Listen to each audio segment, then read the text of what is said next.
नमस्कार दोस्तों, स्वागत है आप सभी का एक और दिलचस्प कहानी में। मुझे उम्मीद है कि यह कहानी आपको जरूर पसंद आएगी।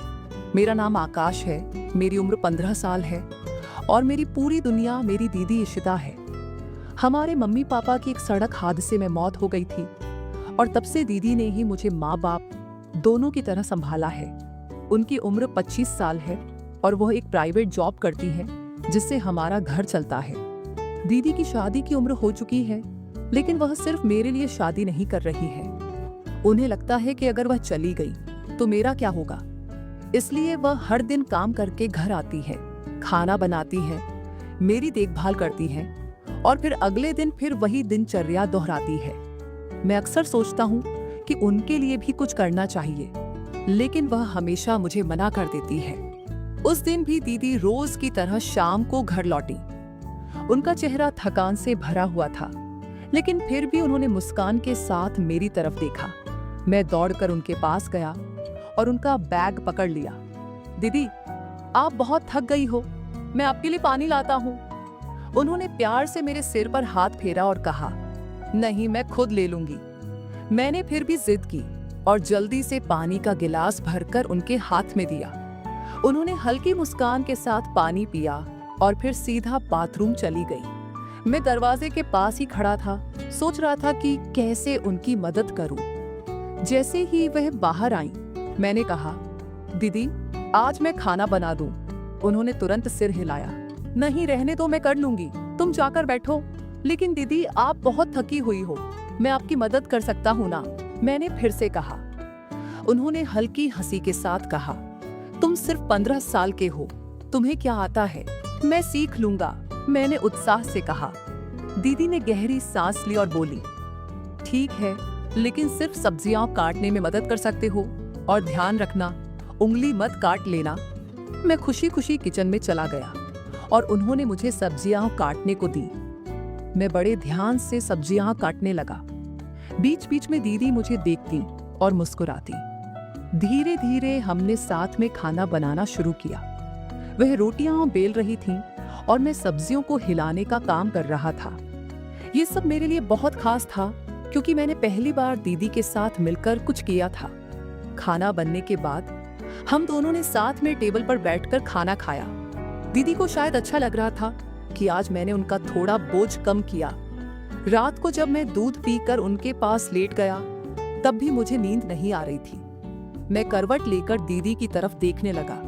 दीदी, आप बहुत थक गई होंगी, मैं आपके पैर दबा दूं, मैंने धीरे से कहा।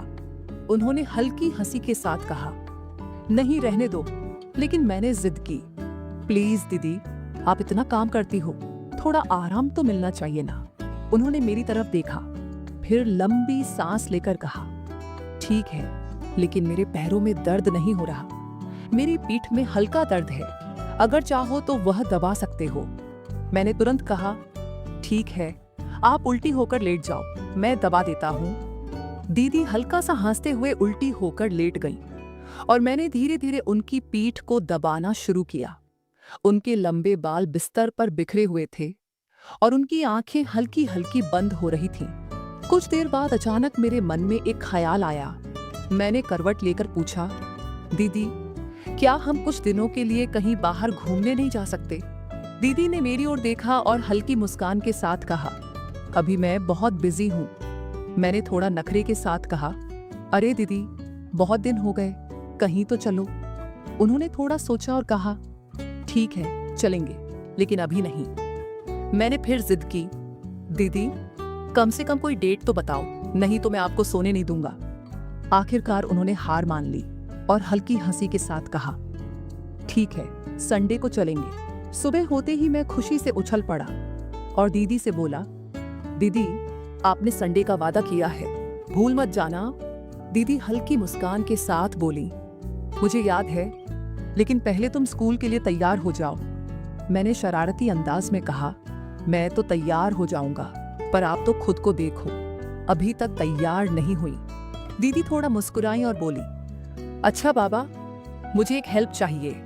मैंने उत्सुकता से पूछा, क्या हुआ? वह हल्का सा शर्मा गई और बोली, मुझे समझ नहीं आ रहा कि आज क्या पहनूं। मैंने चौंक कर पूछा, दीदी आज कुछ खास है क्या? वह हल्का सा मुस्कुराई और धीरे से बोली, मैंने तुम्हारे लिए जीजू ढूंढ लिया है। मैं खुशी से चौंक पड़ा। अरे वाह, ये तो बहुत अच्छी बात है। दीदी ने फिर कहा, अब जल्दी से बताओ कि क्या पहनूं? मैंने पूछा, आपके पास कौन कौन से कपड़े हैं? वह बोली, मेरे पास एक रेड कलर और एक ब्लैक कलर का गाउन है। मैंने सोचा और फिर कहा, दीदी आपका रंग तो दूध की तरह साफ है, आप पर ब्लैक कलर बहुत अच्छा लगेगा। वह मुस्कुराई और बोली, तुम्हें कैसे पता? मैंने हंसकर कहा, दीदी मैं भी एक लड़का हूँ और लड़कों की पसंद मुझे पता है। दीदी हंसते हुए बाथरूम में चली गई और नहाकर ब्लैक गाउन पहन लिया। वह सच में बहुत सुंदर लग रही थी।